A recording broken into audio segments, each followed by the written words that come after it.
Okay, so I have a viewer who has asked me to do some videos about a certain book which I have acquired. This is a book by Michael C. Ray. It's called World Without Design. And no, this is not a book talking about the intelligent design argument and the philosophy of religion. It's or theology. He does mention that a couple times, but it's a book having to do with philosophy of science, metaphysics, and philosophy of mind, and naturalism in general as a philosophical system or research program. So the whole thing here is that this book is, I'm going to be doing, this is a introductory video about this book, and then I'll be doing videos about each part or each chapter. I'll do past three parts. I'll do a video about each part. So this is going to be a introductory video about this book.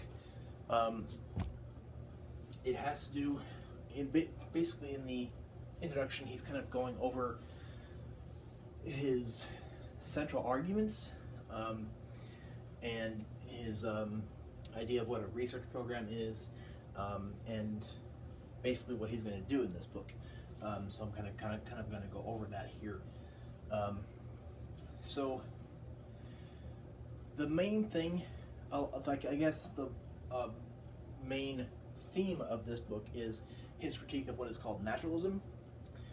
And naturalism is something that is a philosophical system, and it's what he calls a research program that can be looked at in ethics or metaphysics or also philosophy of science.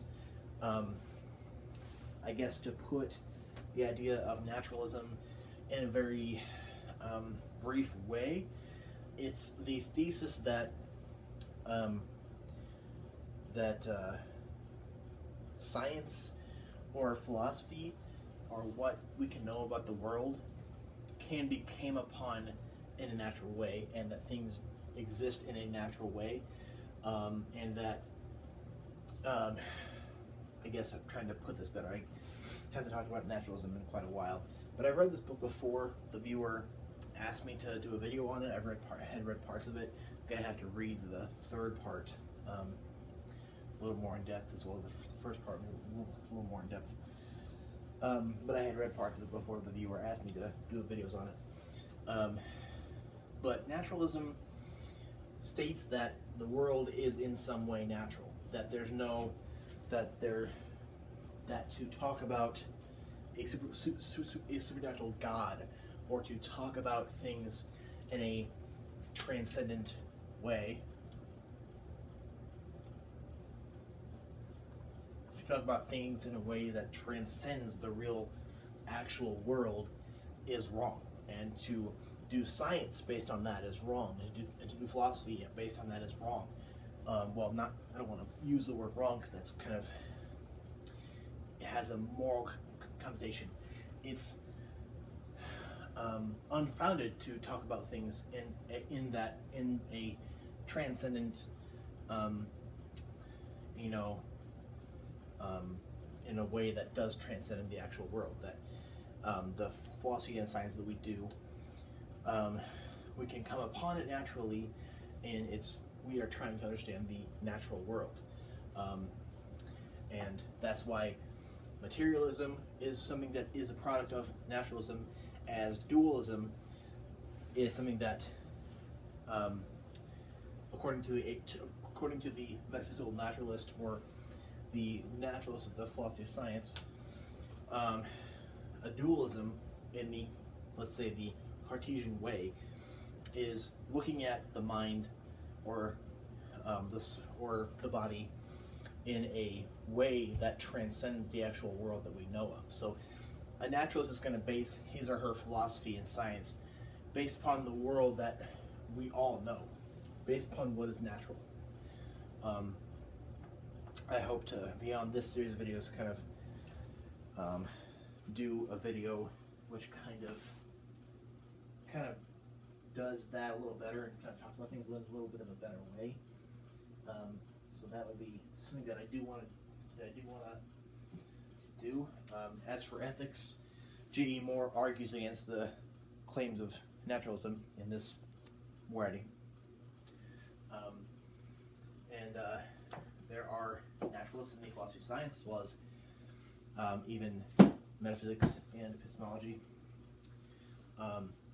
So basically, Ray is arguing, he's not entirely arguing against naturalism.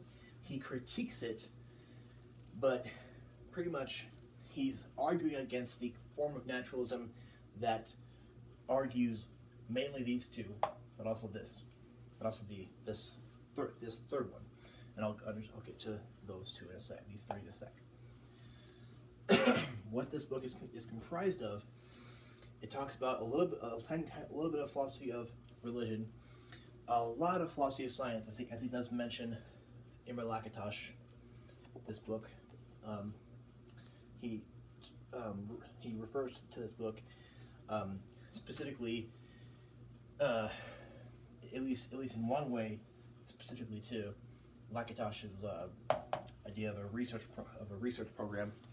Lakatos is in a way a follower of Karl Popper. I've talked about Popper in a lot of different ways in a lot of different videos. In the philosophy of science, well, first of all, philosophy of science is philosophy about how are we going to do science, how are we going to discover things about the world, and how are we going to verify them or falsify them. The logic positivists, including Popper and before Popper, actually mostly, during and before Popper, kind of looked at things in a verificationist way,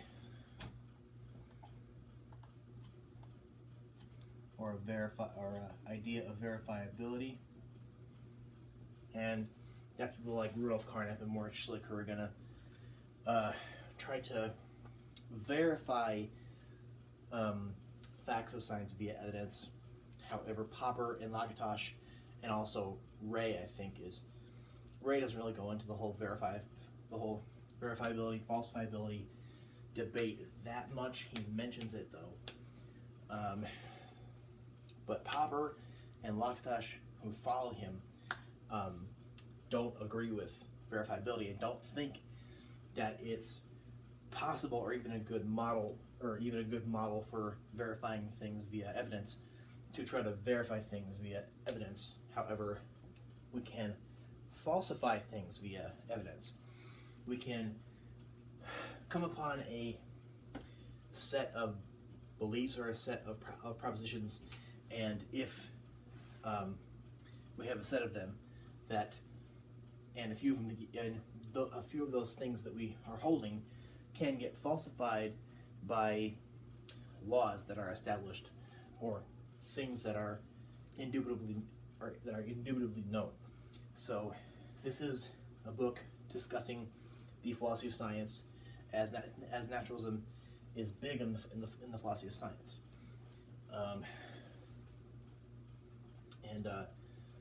I hope to kind of talk more about how this is a book that has to do with the philosophy of science, and go into that more. He goes into what is called a research program. A research program is something that doesn't go about things this kind of way, but goes about things in this kind of way, the idea of falsifiability. He looks at naturalism as a research program. It's a framework of using evidence.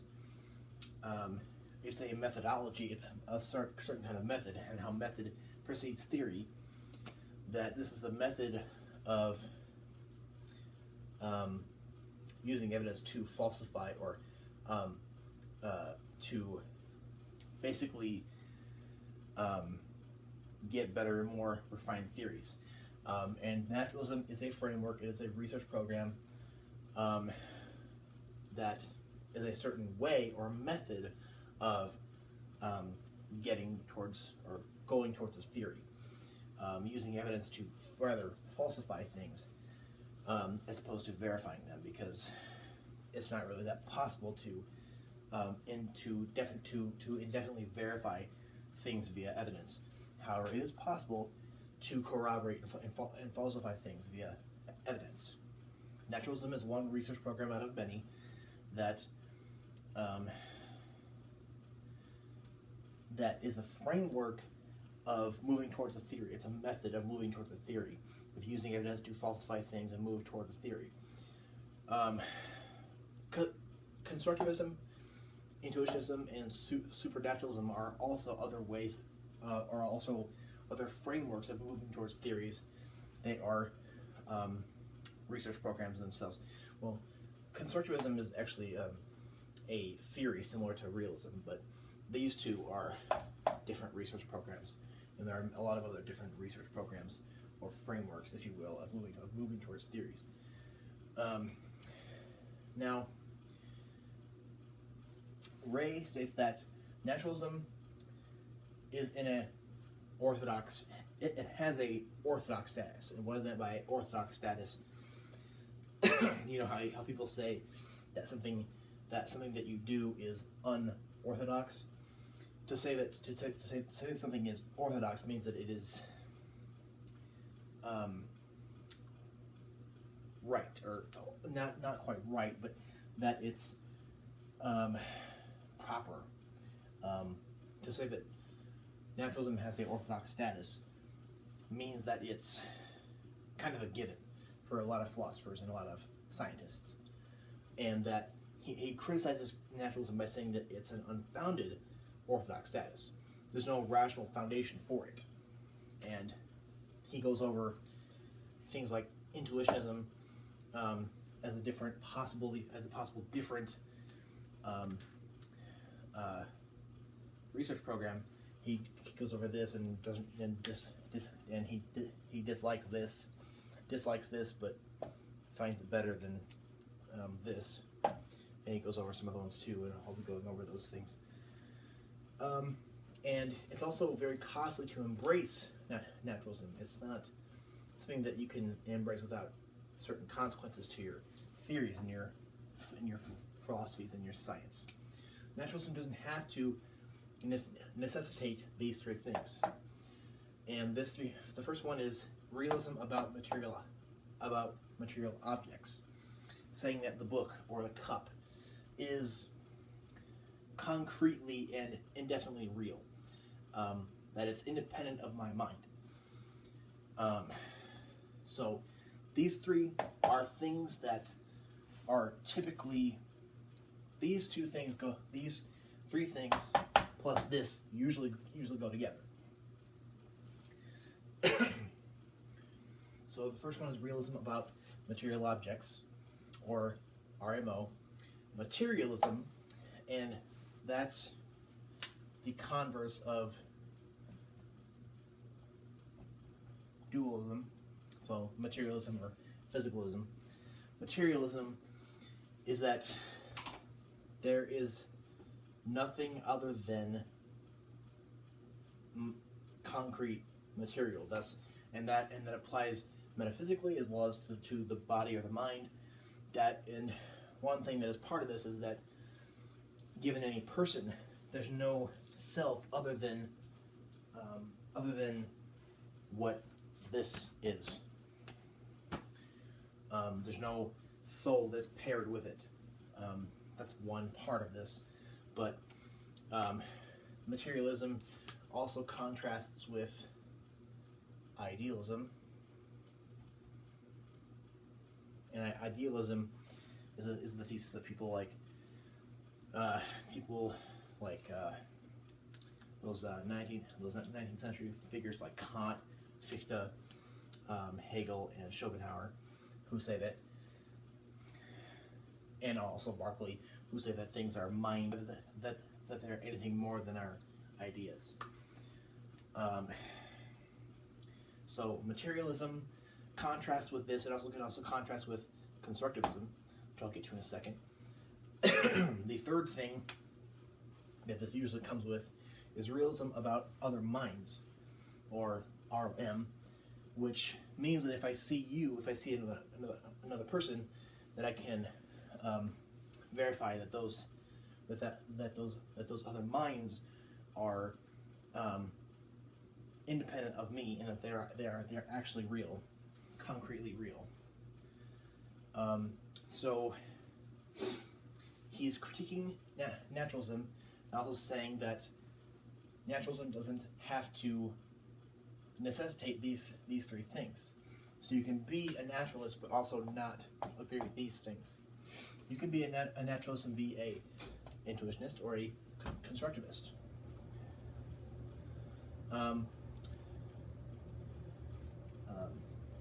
Naturalism is one of many methodological research programs. So basically, what he's doing in this book, he's critiquing this and critiquing that these three and that always have to go together. And he states that naturalism can also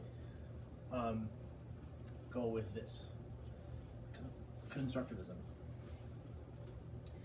And what that is kind of like a midway between realism and idealism. It's, let me read from Ray to give a better idea of it, if I can find that damn book. Because I guess the way I don't have confidence in the way I'm going to explain it.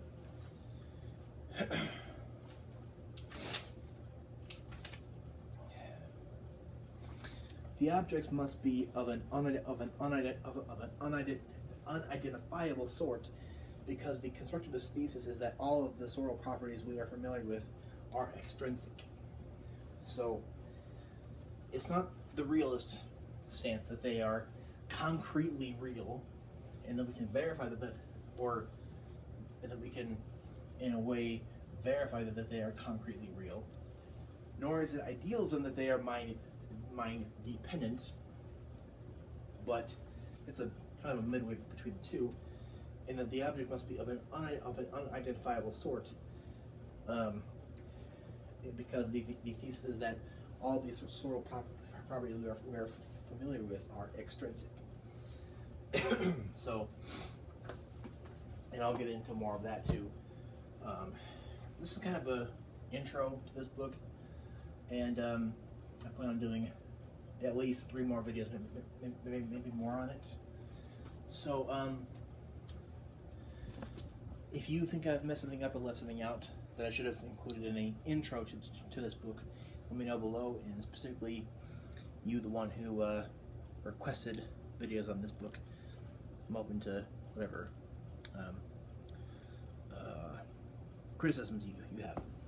Thank you.